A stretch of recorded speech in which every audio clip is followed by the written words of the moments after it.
Hello everyone สบายดีทุกท่านในคลิปวิดีโอนี้ครูตุ้ยก็ยังสืบต่อมาแบ่งปันคำศัพท์ที่ใช้ในชีวิตประจำวัน8คำศัพท์ที่ใช้ในชีวิตประจำวัน8หัวข้อภาษาอังกฤษเฮาก็อ่านว่า Very useful vocabulary Very useful vocabulary มีคำศัพท์ที่ใช้ในชีวิตประจำวันได้เด้อเฮาไปเรียนรู้พร้อมกันเลย Blueberry noun Blueberry noun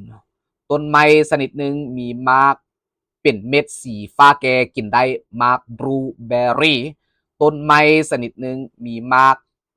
เป็นเม็ดสีฟ้าแก่กินได้มาก Blueberry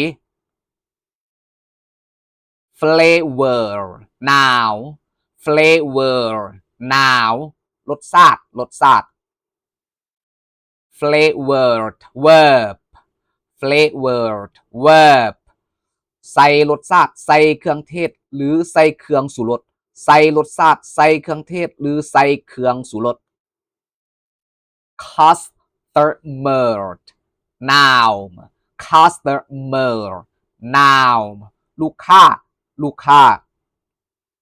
ordered noun คำสั่งการสั่งซื้อใบสั่งสินค้าระเบียบความเป็นระเบียบเรียบร้อยสภาพคำสั่งการสั่งซื้อใบสั่งสินค้าระเบียบความเป็นระเบียบเรียบร้อยสภาพ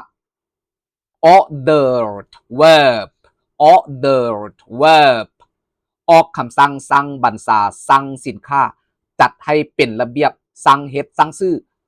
ออกคำสั่งสั่งบัญชาสั่งสินค้าจัดให้เป็นระเบียบสั่งเฮ็ดสั่งซื้อ ordered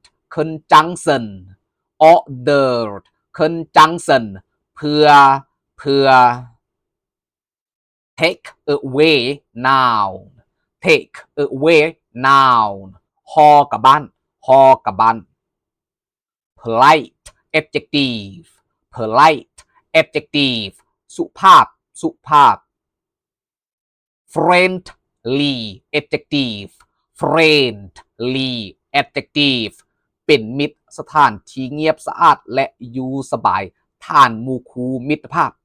เป็นมิตรสถานที่เงียบสะอาดและอยู่สบายท่านหมู่คู่มิตรภาพ international noun เสียงสูงเสียงต่ำเสียงหนักเสียงเบาซ้ำเนียงเสียงสูงเสียงต่ำเสียงหนักเสียงเบาซ้ำเนียงเสียง server noun ผู้รับใช้ผู้บริการบ่วงซ้อมสำหรับตักอาหารเทนนิสผู้เสื้อบานผู้รับใช้ผู้บริการบ่วงซ้อมสำหรับตักอาหารเทนนิสผู้เสื้อบาน prepare verb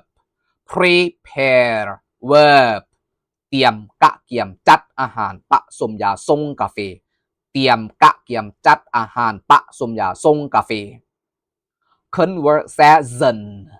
noun การสนทนา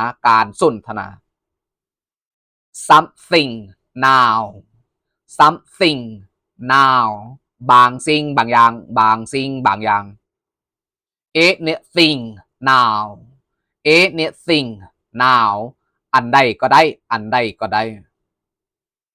anything pronoun อันใดก็ได้ money noun เงิน story noun เรื่องนิทานการบรรยายเนื้อเรื่องคิดตัวคำแก้ตัวเรื่องนิทานการบรรยายเนื้อเรื่องคิดตัวคำแก้ตัว simple adjective ง่ายบ่หรูหราเรียบธรรมดาบ่ซับซ้อนง่ายเข้าใจง่ายเปิดเผยบ่สำคัญง่ายบ่หรูหราเรียบธรรมดาบ่ซับซ้อน ง่ายๆเข้าใจง่ายเปิดเผยบอสำคัญ regular adjective regular adjective สม่ำเสมอธรรมดาเป็นประจำปกติถูกต้องตามระเบียบประจำการสม่ำเสมอธรรมดาเป็นประจำปกติถูกต้องตามระเบียบประจำการ event noun event noun เหตุการณ์กรณีการแข่งขันเหตุการณ์กรณีการแข่งขัน